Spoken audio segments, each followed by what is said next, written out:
coração. Ao entendimento amarás, sim amarás. Teu irmão também ama de coração, como a ti mesmo. Essa é a lei do Santo Deus, lei preciosa que nos deu, lei que fala de amor. Amando a Deus de todo o coração, poderemos só então amar, amar, amar nosso irmão. Amarás o Senhor teu Deus de todo o coração, de todo o coração. Ao entendimento amarás, sim amarás.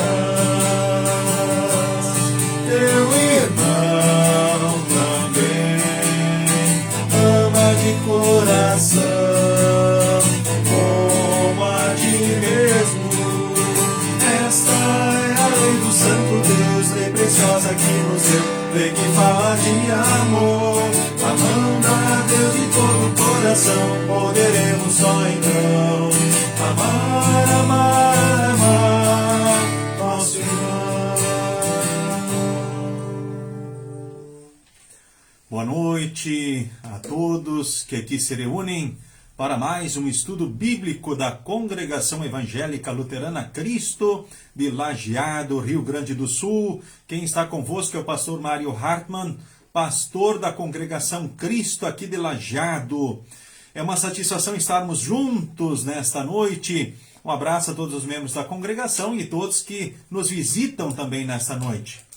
Um dia bastante chuvoso, assim como também foi o dia de ontem, né? Muitas chuvas aqui em Lajeado e me parece que em todo o estado do Rio Grande do Sul. E que bom que nós aqui estamos nesse momento de encontro e fortalecimento na palavra do nosso Deus. A saudação a Ivete Pô, né? Boa noite. Liege Kaiser também, satisfação. O Astor da Silva, boa noite, abençoado estudo para todos nós. Forte abraço mais uma vez aí também ao Astor, a sua família. Porque Deus, na sua graça, achou por bem, alguns dias atrás, levar o irmão do Astor desta vida. E agora também faleceu, então, o cunhado dele.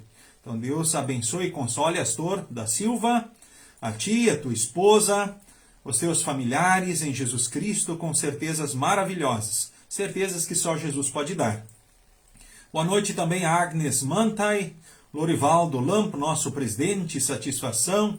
Margarete Irene Ribeiro Ferreira, muito bem-vinda também. Valdecir Machado Rodrigues e os seus queridos, a Melania Heringer, a Sheila Hirt, Gessi Folmer, também Maria Odete Kirst, boa noite. Yolanda Duarte Rufino, boa noite. Deus abençoe a todos, né, dona Yolanda? Que bom estarmos juntos aqui. Rudy Lamp, também um abraço, né, que com certeza na graça de Deus será um estudo abençoado.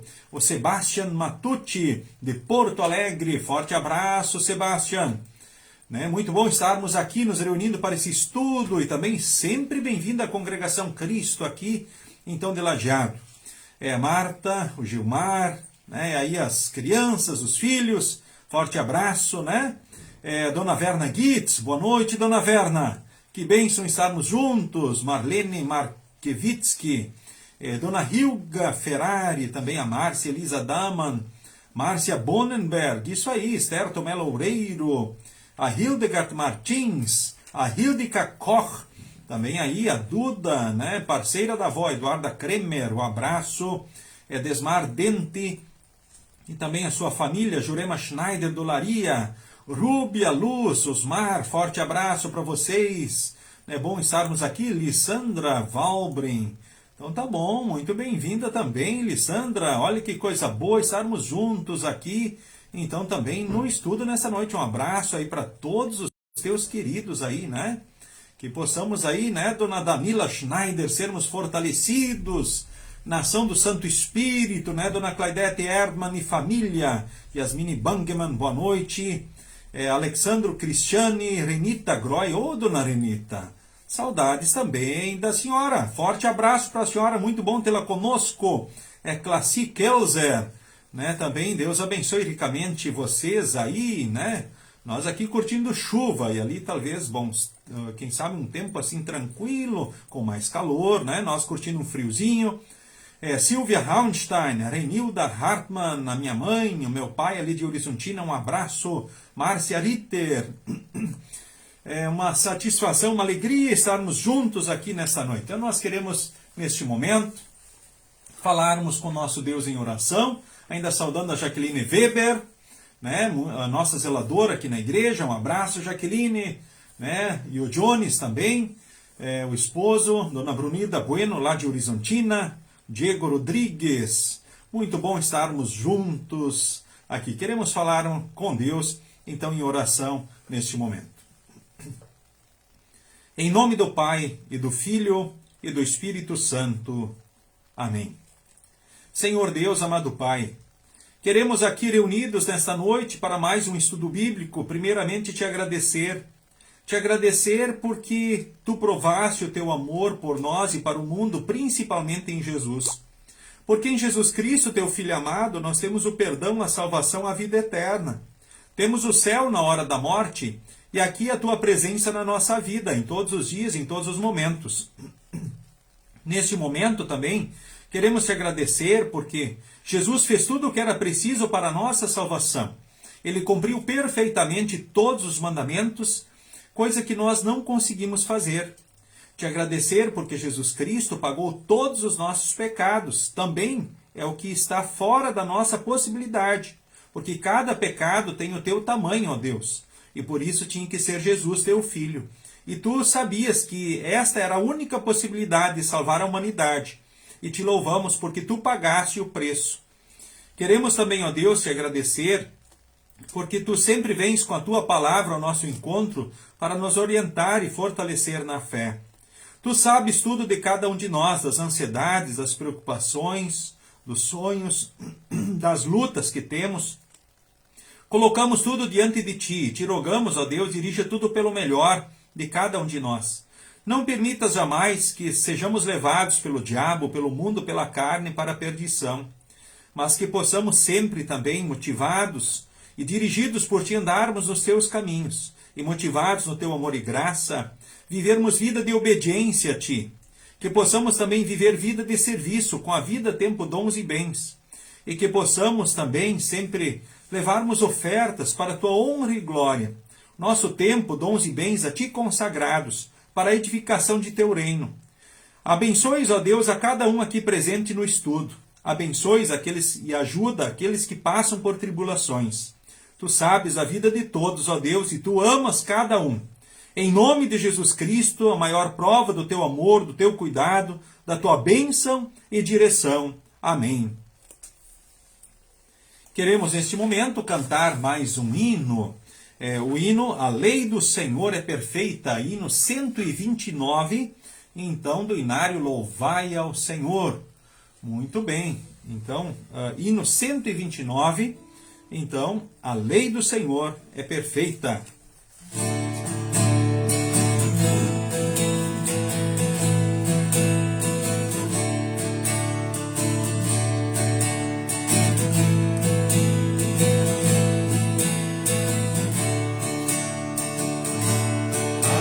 O Senhor é perfeita e restaura a alma. O testemunho do Senhor é fiel e dá sabedoria aos simples. São mais desejáveis do que o ouro depurado. São mais doces do que o mel e o destilado dos favos. Os preceitos do Senhor são retos e alegram o coração. O mandamento do Senhor é puro, ilumina os olhos. São mais desejáveis do que o ouro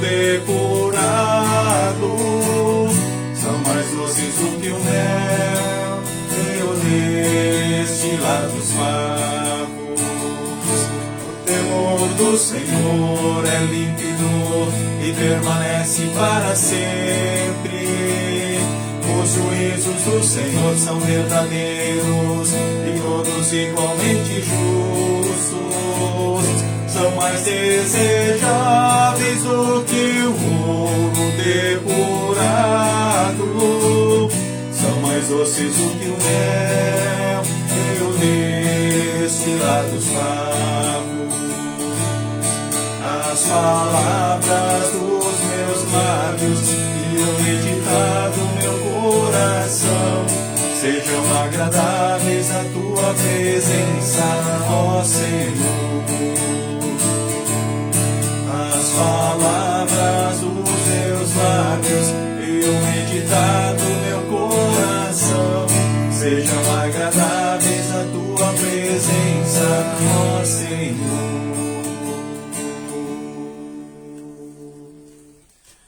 Muito bem, saúdo também se reunindo aí conosco a Marli Bernstein, Jurema Schneider, Ruby Bayer, Lisa Souza, né, e o esposo, a família, né, Nelita Silva, Vilma Becker, né, boa noite também para vocês, é bom estarmos aqui, né, reunidos nesse momento. Pois bem, nós tendo concluído a sequência de estudos do Caderno do PEN, a publicação da Igreja Evangélica Luterana do Brasil, nós, lembrando que nesse ano nós temos a temática Afirmados em Cristo, recebemos e compartilhamos perdão, vida e salvação. Agora nós damos sequência a uma nova série de estudos bíblicos. Então nós vamos começar hoje estudando o primeiro mandamento. Inicialmente, então alguns comentários, né, sobre a Bíblia. Né? O que é a Bíblia? Importante a gente lembrar o que é a Bíblia. A Bíblia é a palavra de Deus. Mas muitos dizem, não, mas é palavra de Deus ou é palavra de homens? Porque foram homens que escreveram. A Bíblia é palavra de Deus, toda ela. E já nós vamos ler um texto que comprova que ela é palavra de Deus. Mas Deus usou instrumentos, profetas, evangelistas e apóstolos, que Ele inspirou para que a Bíblia, a sua palavra, fosse escrita. Então Deus colocou na mente deles os pensamentos, as palavras, aquilo que deveriam escrever. Ou seja, a Bíblia é palavra de Deus. Profetas, evangelistas e apóstolos foram apenas instrumentos, então, nas mãos de Deus. Lembro que a Bíblia, né, então tem a parte escrita antes de Cristo, chamada Antigo Testamento, no original hebraico, e são 39 livros reconhecidos pela Igreja Cristã Mundial como inspirados como palavra de Deus. O Novo Testamento, então, são 27 livros escritos, então, depois do nascimento então de Jesus Cristo, mais ou menos um período de 100 anos. O Novo Testamento, então, relata a história da vida de Cristo, de como ele se tornou, então, homem para salvar a humanidade pecadora. E a mensagem central do Novo Testamento, assim como de toda a Bíblia, é que a partir de Jesus Cristo nós temos uma aliança eterna com Deus. No sangue de Cristo que haveria de ser derramado, ou no sangue de Cristo que foi derramado. E esse acordo prevê que Deus perdoa e salva todo aquele que crê em Jesus Cristo como seu Salvador. Ou seja, a mensagem central da Bíblia é Jesus. O versículo para mim que resume toda a Bíblia é João 3,16. Porque Deus amou o mundo de tal maneira que deu seu Filho unigênito para que todo aquele que nele crer não pereça, mas tenha a vida eterna. Ou seja, Jesus, a mensagem central de toda a Escritura. Lembramos que a Bíblia conta a história desde o início da humanidade, ou seja, lá em Gênesis, de como tudo passou a existir, pelo poder da palavra de Deus, porque Deus falava e tudo acontecia. Ele criou o mundo em 6 dias e no 7º descansou. Entrou logo o pecado no mundo, já por Adão e Eva. E aí Deus, no seu amor e graça, foi ao encontro deles, e prometeu que viria um descendente da raça humana que achataria a cabeça da serpente. Ou seja, ele precisaria morrer, conforme Gênesis capítulo 13, versículo 15, a primeira promessa na escritura do Salvador.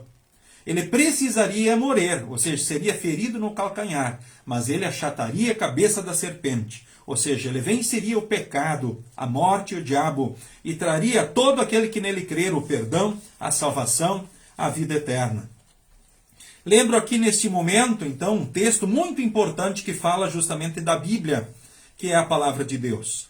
O texto de 1 Timóteo, capítulo 2, o versículo de número 5 até o versículo de número 7, é um texto assim fantástico, que fala para nós sobre a importância da Bíblia, da palavra de Deus, que é a palavra de Deus. Fala da inspiração e fala dos propósitos da Escritura Sagrada. 1 Timóteo, capítulo 2, o versículo 5 ao versículo 7. Eu vou convidar o Gabriel, que está aqui também no estúdio da Congregação Cristo, para fazer a leitura então do texto para nós de 1 Timóteo, capítulo 2, do versículo 5 ao versículo de número 7.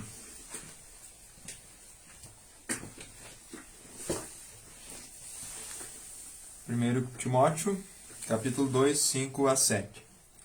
Pois existe um só Deus e uma só pessoa que une Deus com os seres humanos, o ser humano Cristo Jesus, que deu a sua vida para que todos fiquem livres dos seus pecados. Esta foi a prova, dada no tempo certo, de que Deus quer que todos sejam salvos. E eu fui escolhido como apóstolo e mestre dos não-judeus para anunciar a mensagem da fé e da verdade. Eu não estou mentindo, estou dizendo a verdade.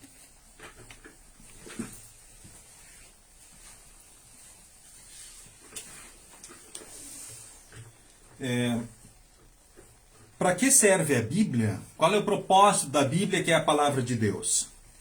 Nós vemos aqui que toda a Bíblia que é inspirada por Deus, ou seja, não é invenção de homens são apenas instrumentos nas mãos de Deus, são os profetas, evangelistas e apóstolos. Lembrando que o Antigo Testamento foi escrito em hebraico, são 39 livros. O Novo Testamento são 27 livros e foi escrito em grego. Essas são as línguas originais da Escritura. Então aqui eu tenho, e foi lido o texto aqui, numa das traduções do original, hebraico e grego, chamada Nova Tradução da Linguagem de Hoje. A Igreja Luterana, ela também tem usado a linguagem, e é a mais antiga usada aqui no Brasil, é a Almeida Revista e Atualizada, que é uma tradução fantástica.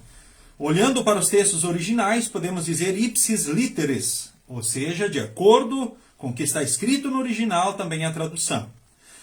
A Nova Tradução na Linguagem de Hoje, no entanto, então ela traz uma atualização com relação à linguagem. Há uma facilitação para que haja uma compreensão maior na leitura do texto bíblico da verdade do Evangelho. Hoje a Igreja Luterana também tem usado uma nova tradução chamada Nova Almeida Atualizada, NAA. Mas aqui na Cristo nós continuamos usando a Nova Tradução na Linguagem de Hoje. A Almeida Revista e Atualizada está mais para o estudo e para que possamos, ora, comparar. Especialmente é importante para os leigos poderem comparar essas linguagens a ler, para que possam melhor também entender o sentido original do texto, já que estudar e compreender hebraico e grego está mais para quem faz a teologia, ou seja, são matérias importantes e que não podem ser deixadas de lado para quem quer ser pastor. Por isso os pastores da Igreja Luterana precisam no seminário, como pré-requisito, vencerem essas matérias, para terem um conhecimento básico, para que possam assim estudar e verificar os sentidos originais dos textos sagrados, para que não venham cair das doutrinas verdadeiras e amanhã depois, talvez, se autodenominarem donos de igreja X ou Y, mas poderem seguir como instrumentos de Deus, anunciando a verdade da palavra de Deus, conforme temos na Escritura Sagrada, no sentido original das Escrituras. E ao dizer isso, então quero dizer assim para vocês, não esqueçamos, linguagem original é grego e é hebraico. Isso aqui são traduções que talvez precisam continuar talvez sendo estudadas e talvez até melhoradas, porque se muda o sentido talvez da língua, o uso de certas palavras, talvez muda o sentido no decorrer dos anos. Talvez quando foi traduzido tenha um sentido, mas no decorrer dos anos talvez possa ter sentidos modificados. E por isso a tradução precisa ser continuada. E como disse Martinho Lutero, doutor Martinho Lutero, um doutor em teologia, alguém que muito bem sabia o que é ter a Bíblia na linguagem do povo, pois fez uma das primeiras traduções para a linguagem popular do povo. Então, depois do latim, ele traduz para o popular alemão. E ele próprio diz assim que a tradução da Bíblia tem que ser em palavras tão simples e claras que qualquer criança, lendo, possa compreender. Então, para que serve essa Bíblia, que é a palavra de Deus? O texto de Timóteo que o Gabriel, estudante de teologia, acabou de ler também para nós, diz que toda a Escritura ela serve para quê? Para nos tornar sábios para a salvação pela fé em Cristo Jesus em primeiro lugar. Qual é o primeiro propósito da Bíblia? Tornar as pessoas sábias para a salvação pela fé em Cristo Jesus. Para que você, na ação do Santo Espírito, cresça no conhecimento e na fé no Senhor e Salvador Jesus e não perca a salvação. Para que você não caia de Jesus. Para que você não se afaste dele e comece a confiar em outras formas de salvação. Ou buscar outros meios e caminhos a Deus, exceto Jesus. Por isso é muito importante o estudo da palavra. E assim, então, primeiro propósito é tornar-nos sábios para a salvação pela fé em Cristo Jesus. E o segundo grande propósito da Escritura, ali nós lemos no texto, como diz, como foi lido, ela serve para quê? É útil para quê? Para ensinar a verdade. Ou seja, toda a palavra de Deus é útil e é importante para quê? Para nos ensinar a verdade. Então, 2 Timóteo, capítulo 3, versículo 14 ao 17, eu leio: Você continue nas verdades que aprendeu e em que creu de todo o coração. Você sabe quem foram seus mestres na fé cristã. E desde menino você conhece as Escrituras Sagradas, as quais lhe podem dar a sabedoria que leva à salvação por meio da fé em Cristo Jesus. Pois toda a Escritura é inspirada por Deus e é útil para ensinar a verdade, condenar o erro, corrigir as faltas e ensinar a maneira certa de viver. Isso para que o servo de Deus esteja completamente preparado e pronto para todo tipo de boas obras. O texto anterior: existe um só Deus e uma só pessoa que une Deus com os seres humanos, ou seja, há um só mediador entre Deus e os homens, que é Jesus. O texto segundo que eu li agora, 2 Timóteo 3, 14 ao 17, diz: continue firme nessas verdades. Desde menino você aprendeu isso. Elas dão a sabedoria para a salvação. Depois ela é útil para quê? Para ensinar a verdade, condenar os erros, corrigir as faltas e ensinar a maneira certa de viver. E para que o servo de Deus esteja completamente pronto e preparado para todo tipo de boas obras. Então o propósito da Escritura é mostrar a salvação. Ou seja, tornar sábios para a salvação. Ensinar o que é certo e errado, o que é direito e justo, o que devemos fazer ou deixar de fazer. Depois, mostrar para as pessoas pecadoras que precisam o perdão, que elas obtêm somente por Jesus, e ensinar as pessoas a viverem uma vida santificada para Deus. Com relação ao conteúdo, a Bíblia é dividida em lei e evangelho. Temos história contada na Bíblia e temos lei e evangelho. Então, nós definindo o nosso estudo nessa noite, olhando justamente para a questão da lei.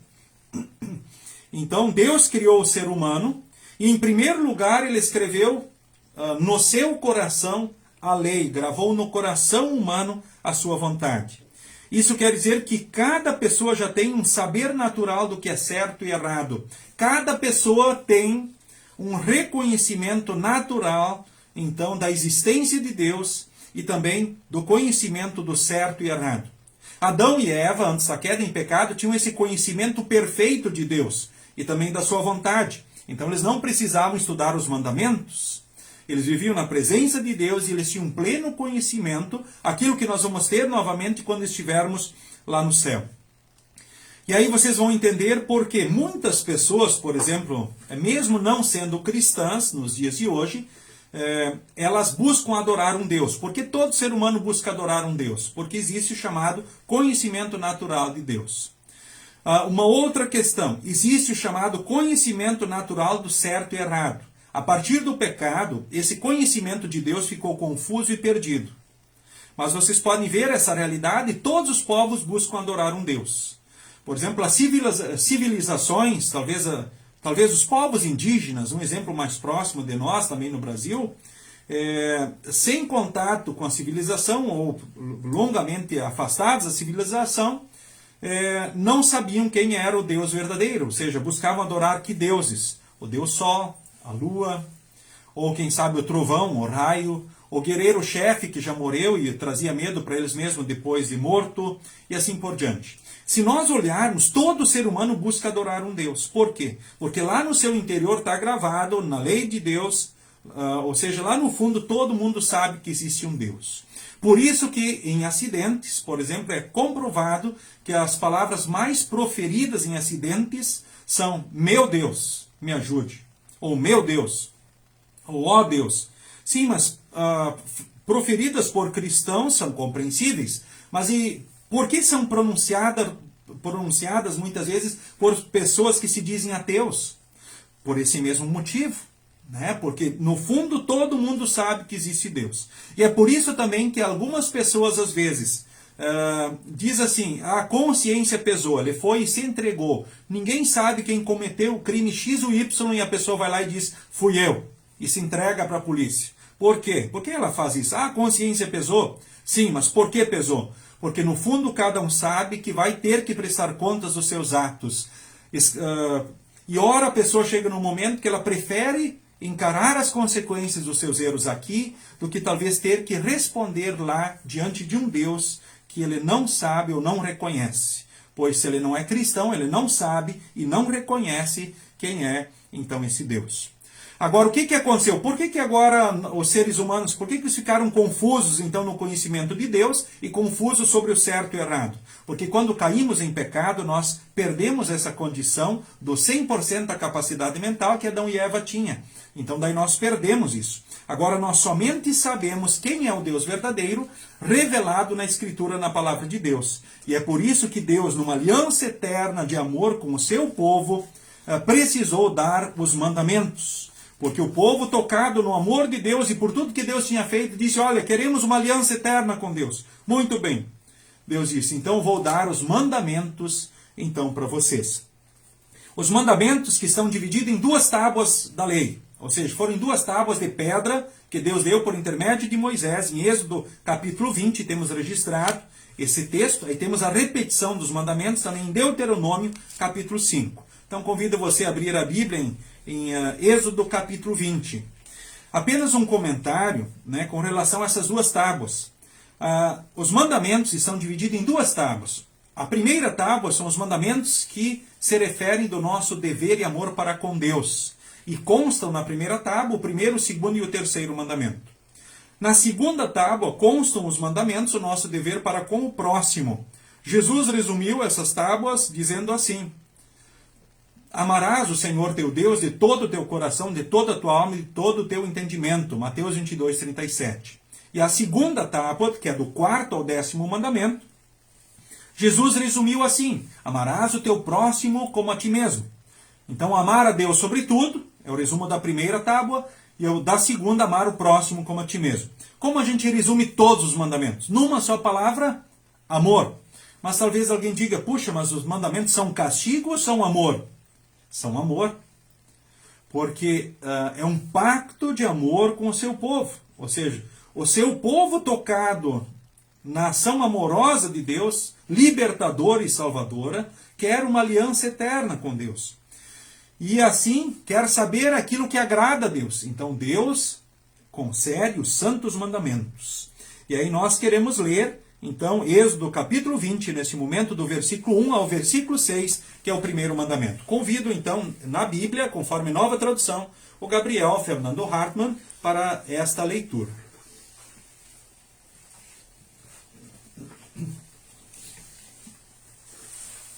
Deus falou, e foi isto que ele disse: Meu povo, eu, o Senhor, sou o seu Deus. Eu o tirei do Egito, a terra onde você era escravo. Não adore outros deuses, adore somente a mim. Não faça imagens de nenhuma coisa que há lá em cima no céu, ou aqui embaixo na terra, ou nas águas debaixo da terra. Não se ajoelhe diante de ídolos, nem os adore, pois eu, o Senhor, sou o seu Deus, e não tolero outros deuses. Eu castigo aqueles que me odeiam, até os seus bisnetos e trinetos. Porém, sou bondoso com aqueles que me amam e obedecem aos meus mandamentos, e abençoo os seus descendentes por milhares de gerações.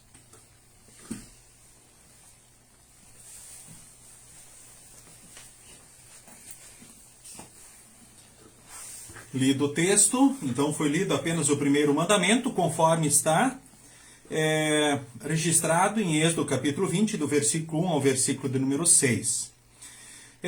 Então Deus disse, olha, eu sou aquele que libertou vocês lá do Egito, né, e está levando vocês para uma terra que emana leite e mel, a terra prometida.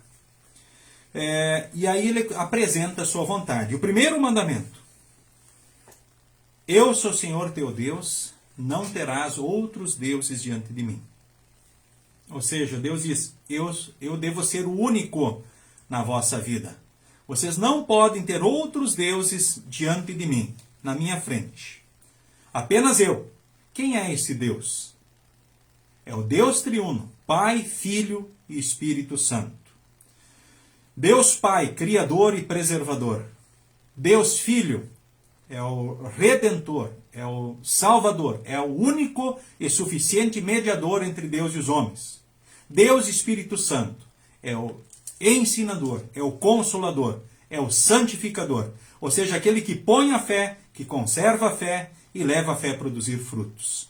Deus Pai, além de preservar o mundo, nos deu a vida e nos enche de bênçãos.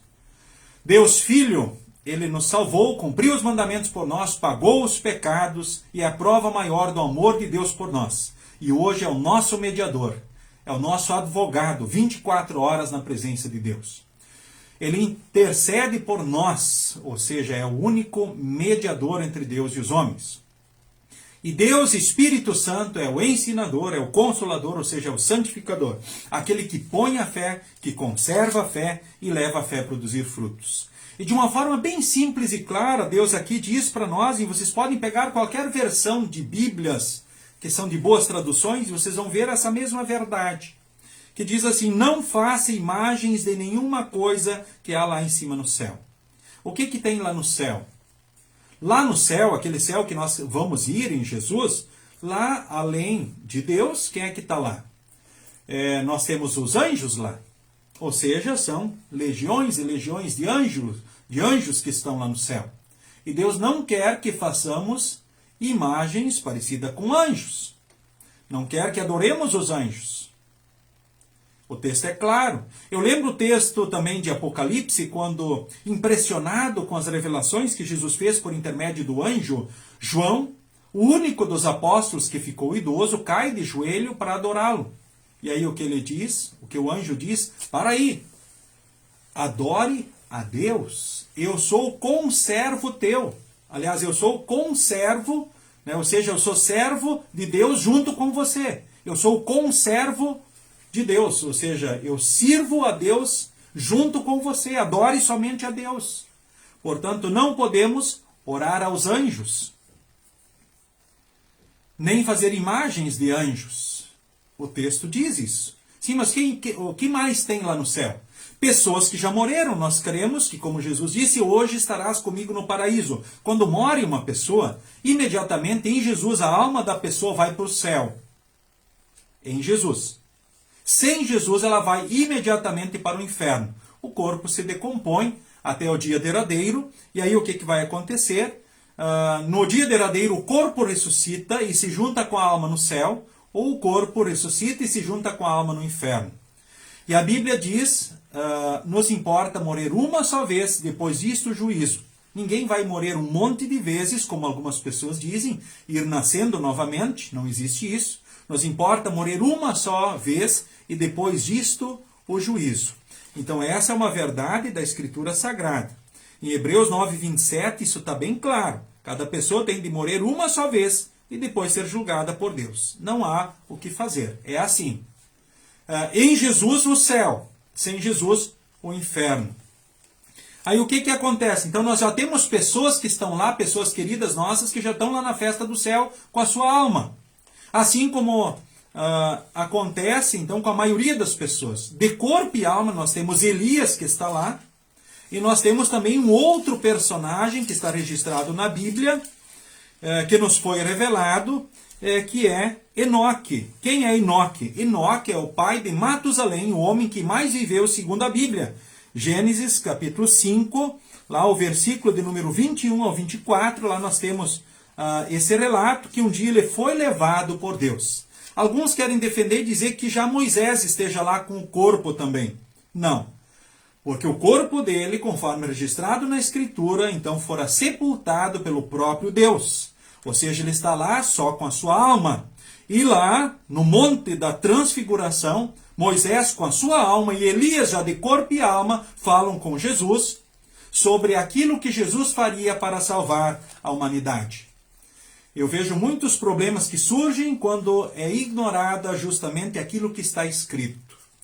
Aquilo que está escrito, está escrito. E a palavra de Deus, ela não se contradiz e ela se interpreta a si mesmo. Basta nós estudarmos, considerando que certos textos da Escritura, para compreendermos corretamente, precisamos compreender o todo da Escritura Sagrada.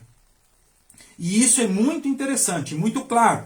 Por exemplo, quando nós vamos considerar o termo igreja, eclesia em grego, no Novo Testamento, e olhar, traduzir o texto, nós podemos colocar ele como igreja, podemos colocar ele como templo, pensando no Antigo Testamento. No Antigo Testamento se supervalorizava o templo, se não valorizava as pessoas. E Jesus chamou atenção para isso. E por intermédio do apóstolo Paulo, ele diz, vocês são o templo do Espírito Santo. Vocês são a morada do Espírito Santo. Vocês são a casa onde Deus habita, sem diminuir o templo, a casa de Deus, que Deus se alegra e espera os seus filhos louvando e adorando a Deus. Ou seja, para interpretarmos corretamente, ora, é preciso conhecer o todo da Escritura. E recentemente eu vi justamente umas considerações, que não estão justamente de acordo nesse sentido com relação a esse exemplo que eu citei. Portanto, nós somos sim templos do Espírito Santo, morada do Espírito Santo, E quando se traduz igreja no Novo Testamento por eclesia, que é o termo usado, nós podemos falar como nós mesmos, sendo eclesia do Espírito Santo, morada do Espírito Santo, ou a casa, a construção também como sendo local especial, consagrado a Deus, onde Deus se alegra ao ver o seu povo louvando e adorando a Deus. Olhando agora justamente para o próprio texto, então, não adorar nenhuma pessoa que está lá no céu. Então Deus não quer que a gente adore Moisés, Elias, os apóstolos, os profetas, quem sabe aqueles servos tão importantes de Deus, que serviram em momentos especiais, por exemplo, Maria, que teve justamente o privilégio de ser como serva de Deus, servir como a mãe do Senhor Jesus Cristo. Olha que privilégio ela teve. Poderíamos falar de Isabel, que teve o privilégio de levar no seu ventre João Batista, o último e o maior de todos os profetas. Embora que em termos humanos não aspirou riquezas, mas andou pelo deserto, as suas roupas eram de peles de animais, enfim, comeu gafanhotos e mel do mato. Talvez humanamente falando, nenhum motivo para orgulho, mas quando nós olhamos para a importância, o precursor de Cristo, puxa, que bênção foi para Isabel também levar no seu ventre esse grande homem, esse servo de Deus. Poderíamos pensar em todas as mães dos discípulos de Jesus, dos apóstolos, que marcaram história. Aliás, 12 apóstolos, ou seja, que serviram no ministério diretamente, numa missão especial, junto do Senhor e Salvador Jesus, depois de passarem 3 anos no seminário com Jesus como mestre dos mestres, ou seja, o grande professor. Que título daríamos a ele? Pós-doc, em todas as áreas do conhecimento? Ou existe alguma nomenclatura usada no conhecimento humano para colocar Jesus, que caberia e serviria para ele? ou melhor, é dizermos justamente o que diz a Escritura, o maior de todos os nomes.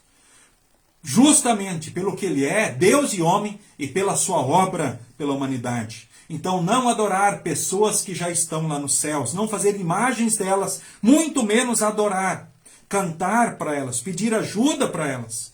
O texto antes que nós lemos também de Timóteo, e desafio você que tem dúvidas com relação a isso, e talvez aprendeu diferente, lembra que a Escritura diz que há um só Deus, Pai, Filho e Espírito Santo, mas há um só mediador, que une Deus com seres humanos. Há uma só pessoa que une Deus com seres humanos, o ser humano Cristo Jesus. Há um só Salvador e há um só mediador entre Deus e os homens. Não há dois Salvadores, não há dois caminhos, não há outros mediadores. Não há outros que possam rogar por nós pecadores na vida, na morte ou em qualquer momento, exceto Jesus. Porque, conforme lemos o texto de 2 Timóteo capítulo 3, o versículo...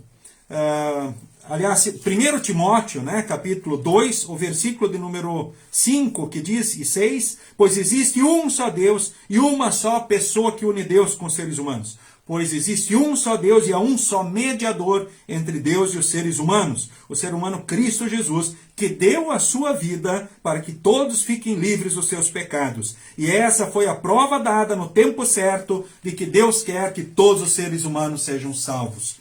Então, a salvação é somente por Jesus. Então, está errado e vai contra a doutrina cristã da salvação dizer que a salvação é por obras. Não, a salvação pela graça, sois salvos mediante a fé. Isso não vem de vós, é dom de Deus, não de obras, para que ninguém se glorie.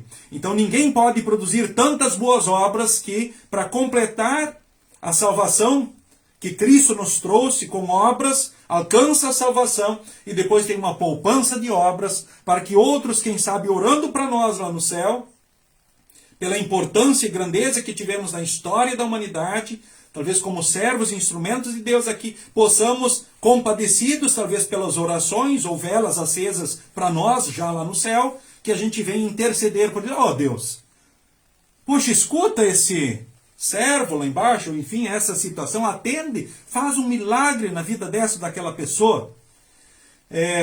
Pessoas, ora, fazem isso, mas talvez dizem, puxa, mas como horas são atendidas?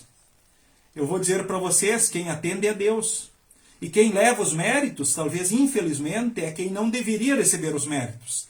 Talvez a pessoa que já morreu, que já está, talvez, lá no céu. Tomara que esteja, que tenha partido em Jesus, pois aí está lá. Senão ainda estão orando para alguém que talvez esteja até no inferno e se acha que está lá no céu. Embora que lembremos o seguinte, quem é que vê os seres humanos aqui na Terra? Alguém que já morreu pode olhar para nós aqui. Eu já vi pessoas dizendo assim, agora o Pai lá de cima do céu olha para nós e ora por nós, ou seja, pede a Deus por nós. Não. Graças a Deus que quem está lá no céu não olha aqui na Terra, é muita decepção aqui no mundo marcado pelo pecado. Ou seja, quem vive a festa no céu, já vive a festa no céu na plenitude. Que bênção! E Deus não quer que se faça imagens parecidas, portanto, com quem já está lá no céu. Ou poderíamos falar aqui, talvez olhando para o céu, sol, luas, estrelas, ou quem sabe, o texto aqui adiante diz também, não é para fazer imagens parecidas com aquilo que há embaixo aqui na terra, talvez parecido com seres humanos, pessoas, animais. Não se ajoelhe, ou seja, não se prostre, olhando para a linguagem original, o texto no hebraico, lá traz como não se proste, ou seja, não se prostrar diante de ídolos, não os adorar, pois eu, o Senhor, sou o seu Deus e não tolero outros deuses. Eu castigo aqueles que me odeiam até os seus bisnetos e trinetos, porém sou bondoso com aqueles que me amam e obedecem aos meus mandamentos e abençoo seus descendentes por milhares de gerações. Temos aqui a conclusão de todos os mandamentos. Ou seja, a partir deste mandamento, todos os outros mandamentos estão conectados, estão ligados. E não adorar o Deus triuno unicamente, Pai, Filho e Espírito Santo, é pecar contra este e pecar contra todos os outros mandamentos. A importância justamente disso, a importância desse mandamento é tão grande que aqui já temos e consta a conclusão de todos os mandamentos. Por exemplo, quem pegar o catecismo de Lutero, olhar vai ver que os mandamentos, os 10 mandamentos são citados. E aí, no final, vem a conclusão. E quando olhamos o texto original da Escritura, em Êxodo capítulo 20, já temos a conclusão imediatamente aqui. Então não existe essa questão de poupança de obras, para as quais se possa depois emprestar para os outros que vierem a requerer por orações, velas ou, quem sabe, promessas ou negociações que para Deus não funcionam e não existem. Porque Deus não é negociante, nem bolicheiro, não é banqueiro, para que possa negociar dádivas, riquezas, assim por diante com as pessoas. Ou não toma lá da cá.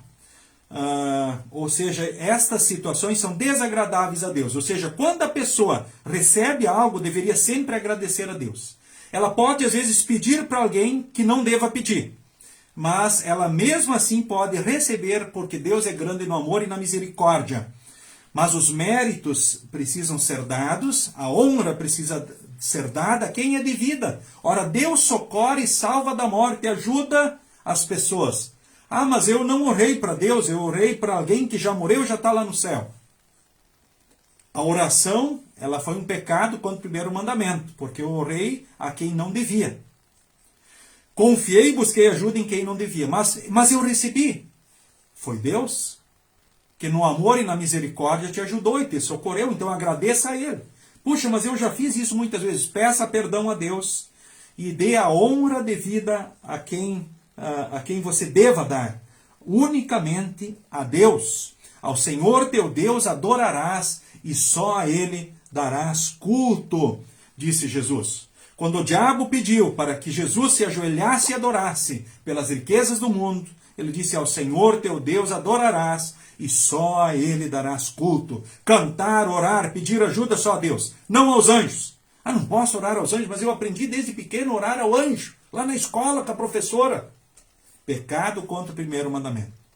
Não devemos orar aos anjos nem às pessoas. Devemos orar unicamente ao Deus triuno, Pai, Filho e Espírito Santo. Isso Deus nos ensinou e mostrou na Escritura Sagrada, a Bíblia, a palavra do nosso Deus.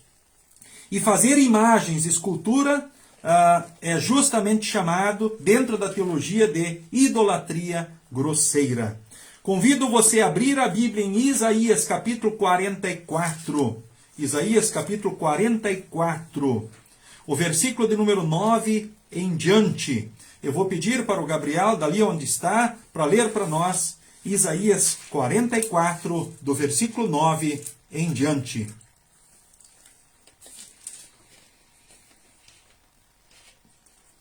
Os que fazem imagens não prestam, e os seus deuses, que eles tanto amam, não valem nada.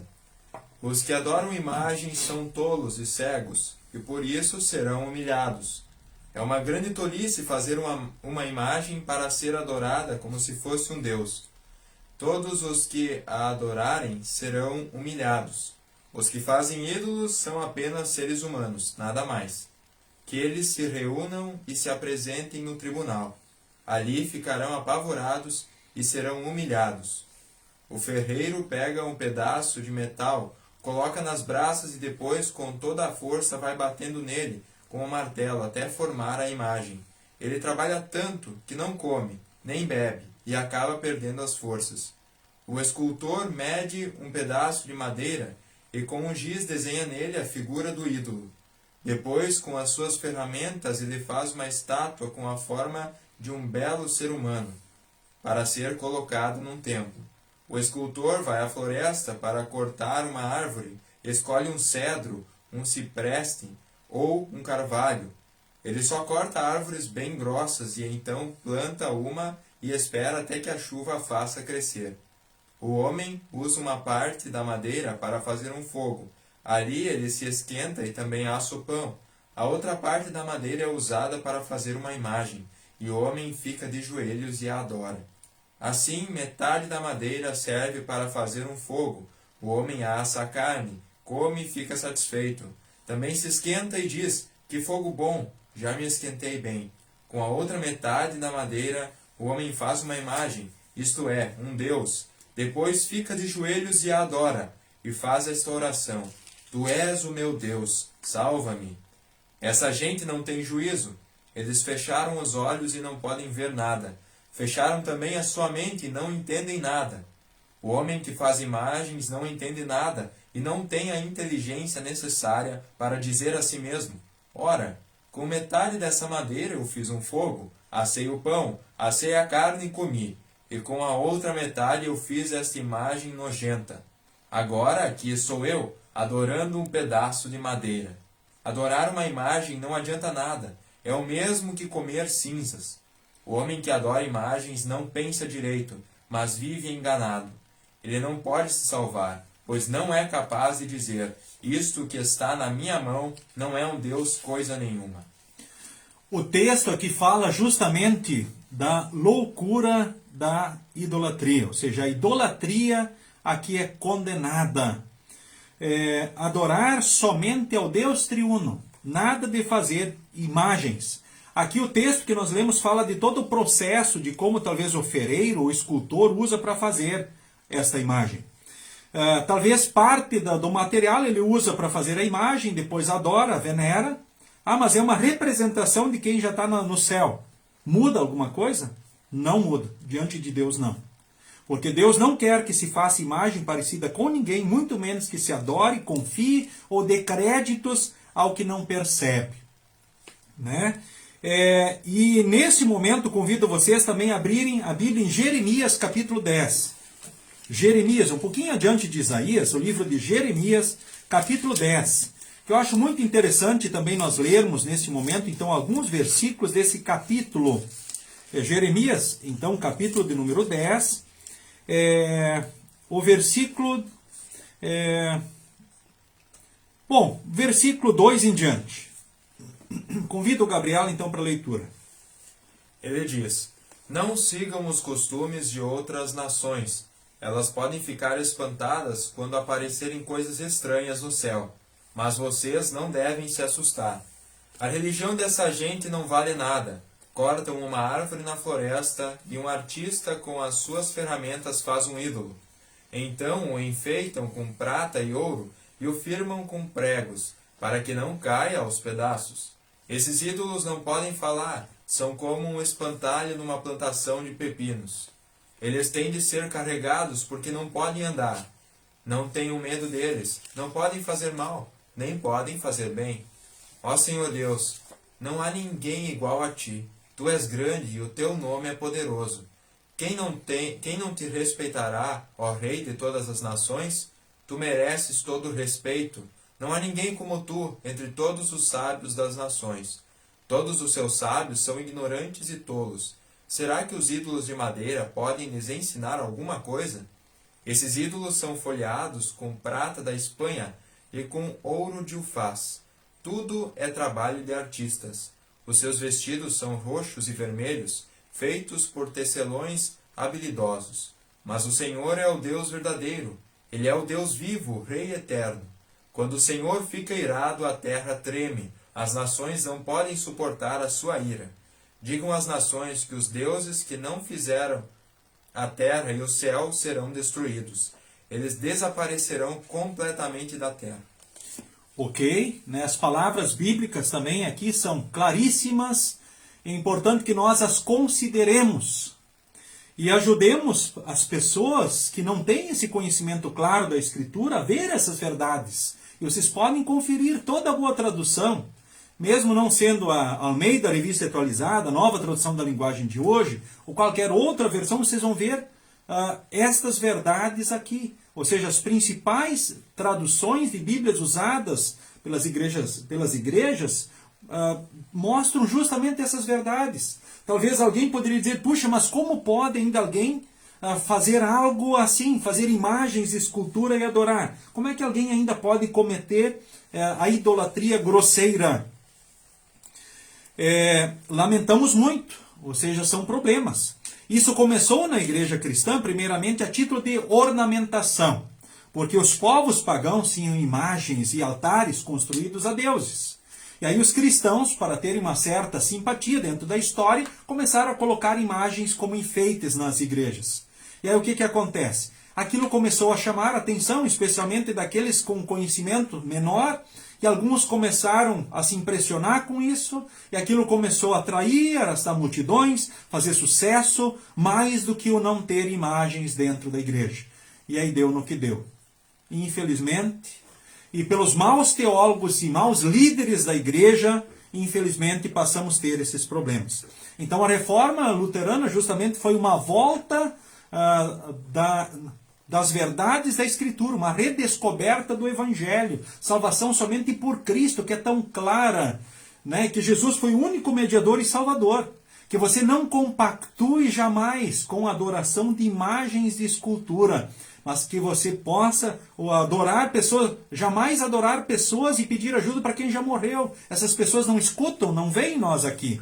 As imagens de escultura, mesmo sendo talvez réplicas de quem já está na eternidade, não deveriam estar entre nós, não deveriam ser feitas, diz o texto bíblico. E infelizmente sabemos que muitas vezes isso é feito por comércio, para dinheiro, para atrair multidões. E multidões, ora, são atraídas por imagens de escultura. Existe um verdadeiro turismo religioso que arrecada milhões. Com certeza, né, e por isso são edificadas e construídas muitas também imagens e pontos de peregrinação pelo mundo inteiro. E não é diferente, então, aqui no Brasil.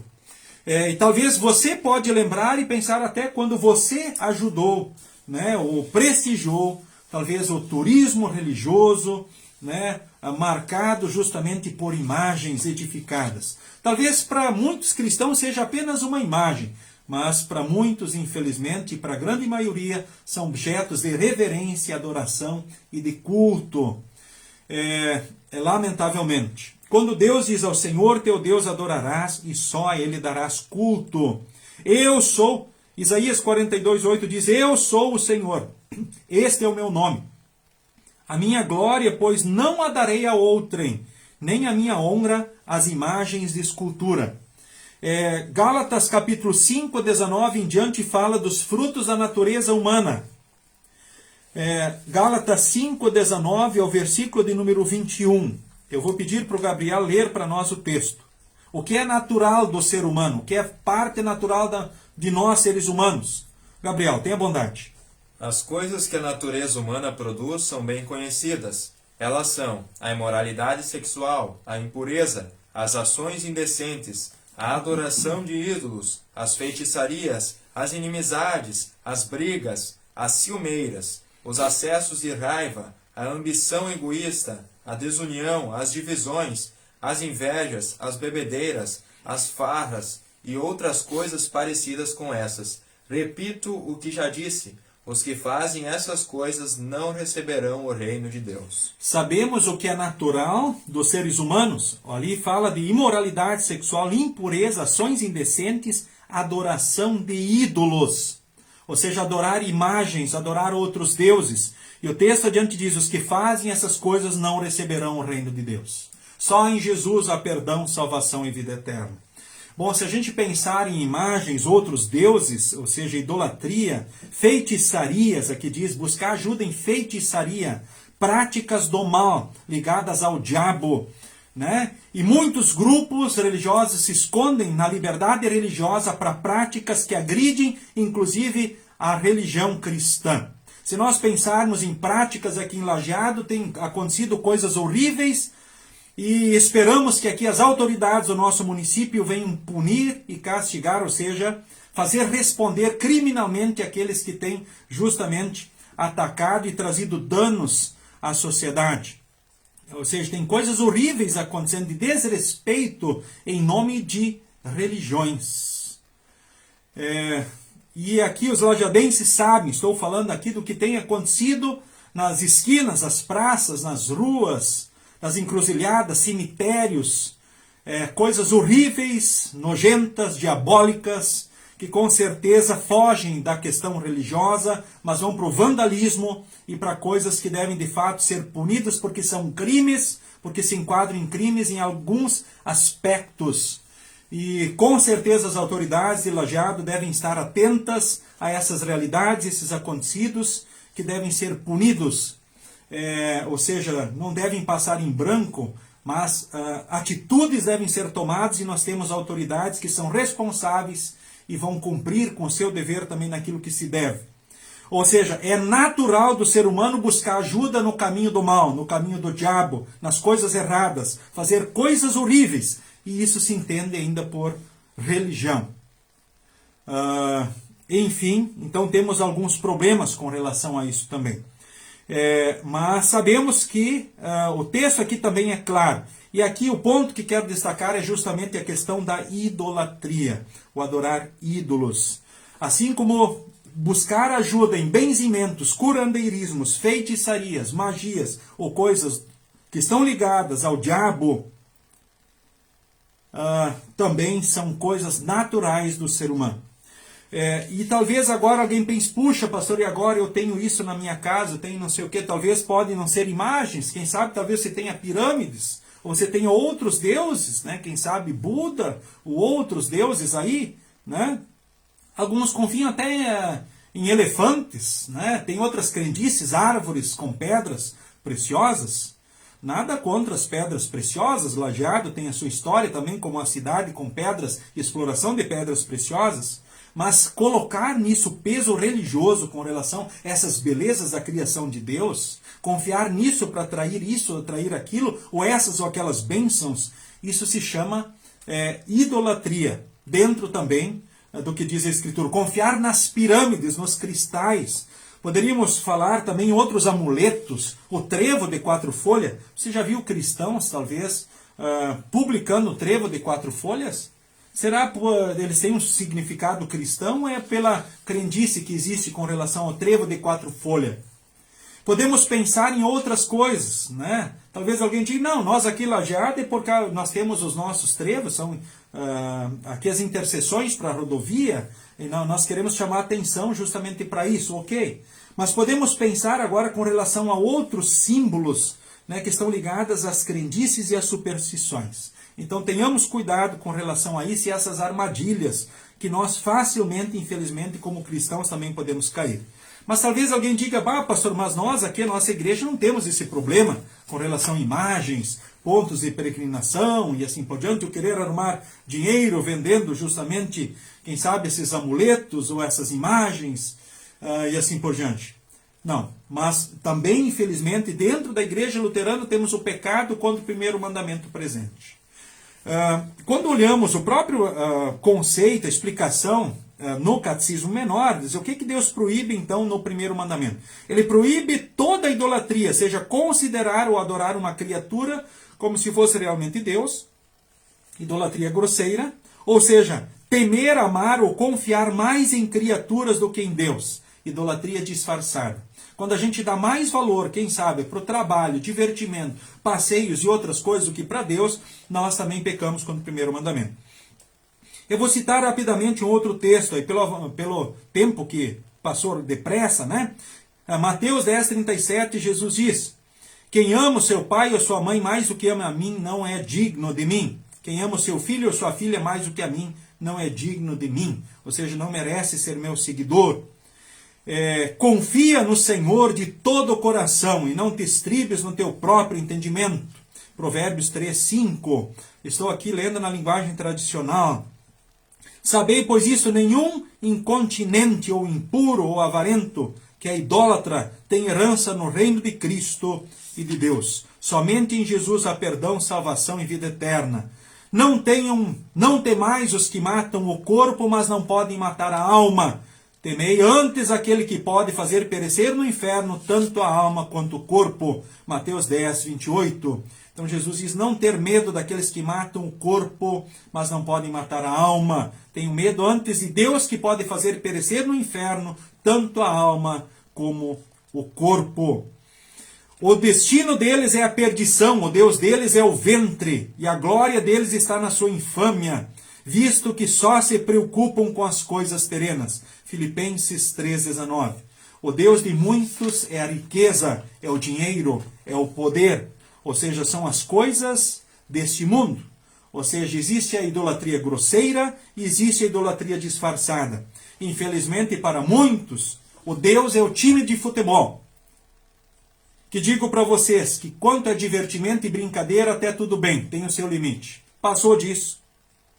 Para muitos, infelizmente, é adoração, é veneração, é culto. E aí nós vemos, puxa, que coisa triste. Ou seja, que nada nos afaste de Deus e tire de Deus. Podemos pensar em pessoas famosas. Talvez podemos pensar nos jovens que são atraídos, talvez pelos famosos, pelos youtubers, ou quem sabe artistas, personalidades, cantores, pessoas importantes, talvez, ou seja, pessoas que fazem a mente de muita gente.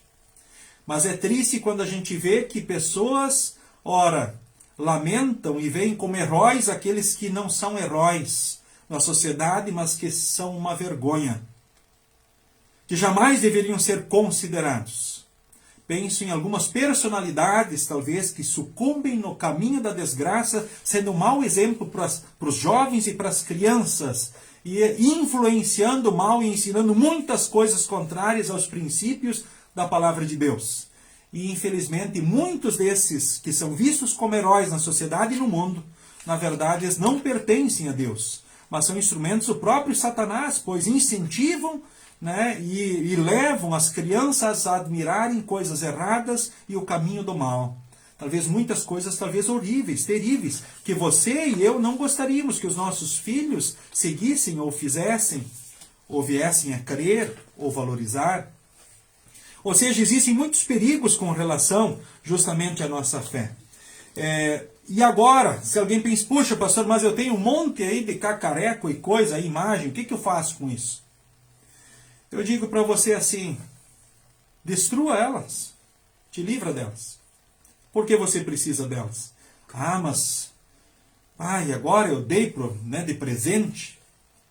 Reconhece o erro, peça perdão a Deus e fala a quem você presenteou com as coisas erradas. Diz, olha, infelizmente foi um erro isso aí, não deveria ter, talvez, te presenteado com isso.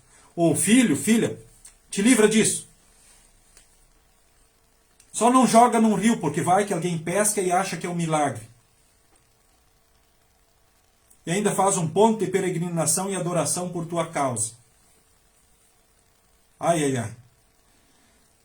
Para te livrar, não joga para cima, porque vai que cai na cabeça e te machuca, tu vai achar que é um castigo. Não, não é, porque se jogar para cima, cai mesmo na cabeça mesmo. Ou se cair no pé, pode machucar também. E agora? Vou jogar no lixo. Alguém vai achar e de repente vai começar e vai seguir a adoração. E agora? Se você destruir, usa um IPI para não, de repente, voar um pedaço no olho, machucar ou ferir. O queimo, destrói, te livra. Adore somente a Deus, lembre disso. Ao Senhor teu Deus adorarás e só a Ele darás culto. Esse é o conselho, a decisão é tua. Não, mas eu só tenho para bonito anjos na minha casa, pastor. Para você pode ser para bonito, mas tem gente que adora. E ao ver você com eles, vai dizer, você também confia neles? Eles são servos de Deus. Não devemos adorar aos anjos e orar para eles. Temos que adorar o chefe deles, que é Deus. Ao Senhor teu Deus adorarás, só a Ele darás culto. Os anjos são instrumentos e estão a serviço de Deus. Existe uma chamada angiolatria, ou seja, que adora os anjos. Temos que ter cuidado justamente para não cairmos também nesse caminho. Então Deus guarde, dirige, dê sabedoria e percepção para você. E que você faça isso sem peso de consciência. Puxa, mas ganhei de uma pessoa especial. E se ela me pedir, o que eu fiz com isso? Vocês podem dizer, olha, você é muito especial para mim, eu amo você, vô, vó, tio, tia, o padrinho, madrinha. Mas isso é um problema. E você não teve esse privilégio de aprender sobre isso. E eu tenho esse privilégio. Então eu não quero adorar ou valorizar coisas que eu não devo.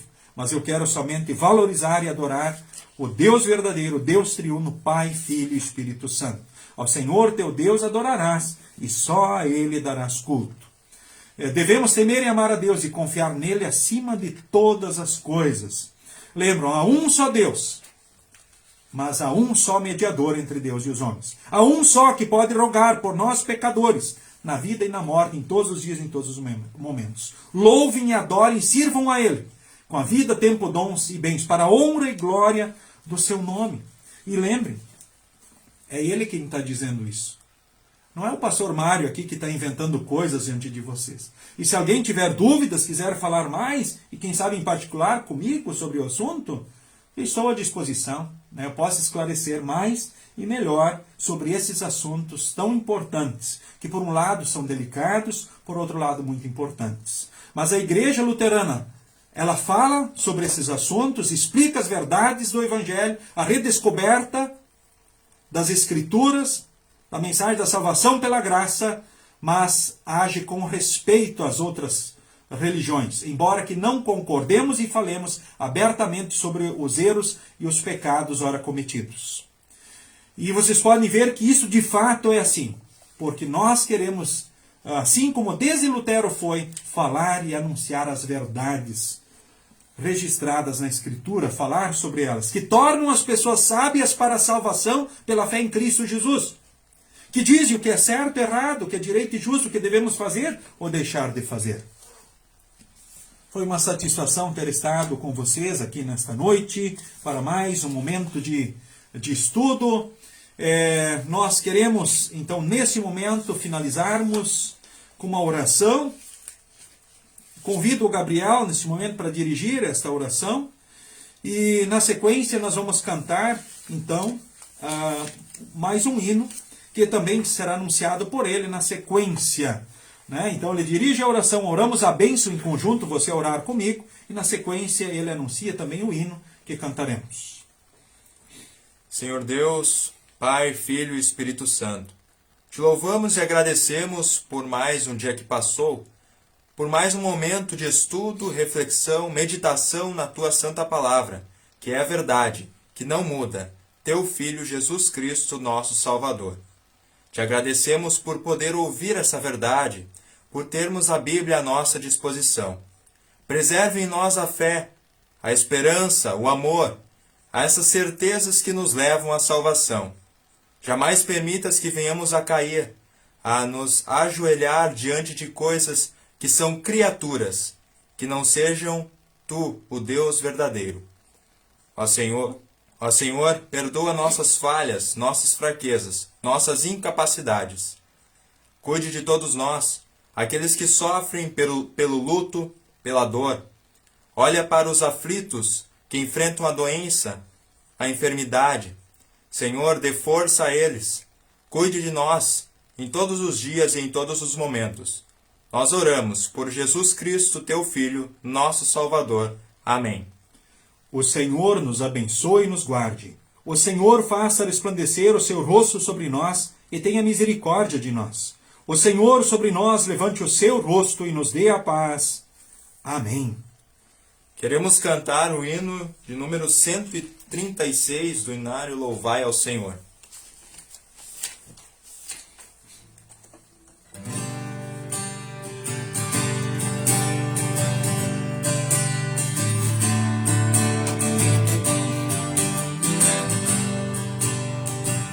Os que esperam no Senhor serão renovados.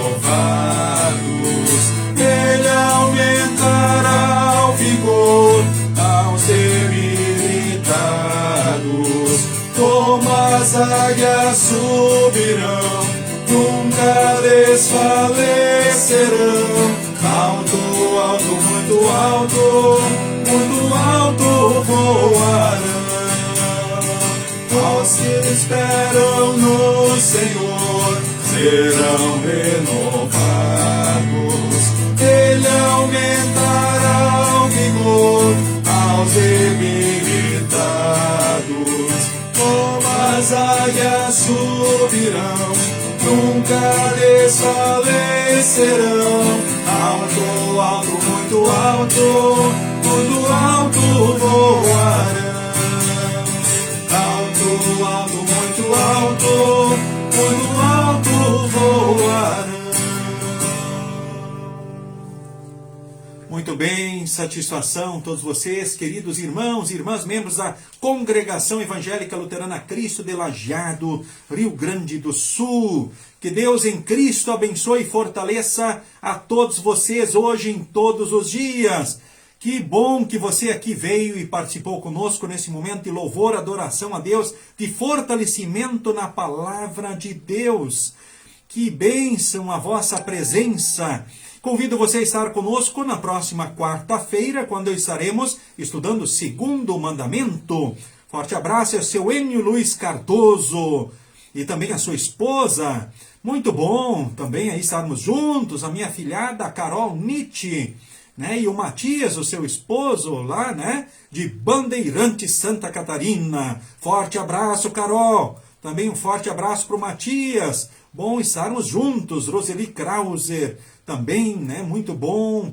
E Deus abençoe sempre, né? Marli Reisner Weber, Katiana Schmidt, né? Marlise Glink, muito bem-vinda, né? Venho sempre, seu Nelson Eberhardt, a Ilse Winberg, que Deus em Cristo console e fortaleça. Oramos pela Marlene, né? Para que Deus dirigisse o melhor. Foi uma longa luta, mas Deus em Cristo a ama mais do que todos aqui e achou por bem levá-la. Deus os console. Também Maria Helena Lang, um abraço.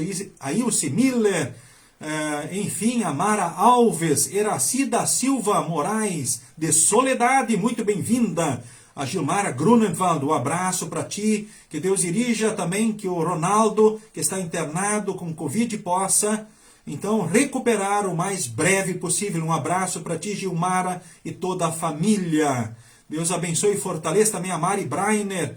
Bom estarmos juntos, né? Marisete Carmo Amaral Albani, Rudimar Presser, boa noite. Realda Schneider, sigam todos com Jesus. Marco Antônio Bush, Maria Vander, sigam com Jesus e sigam bem. Até a próxima oportunidade. Amém.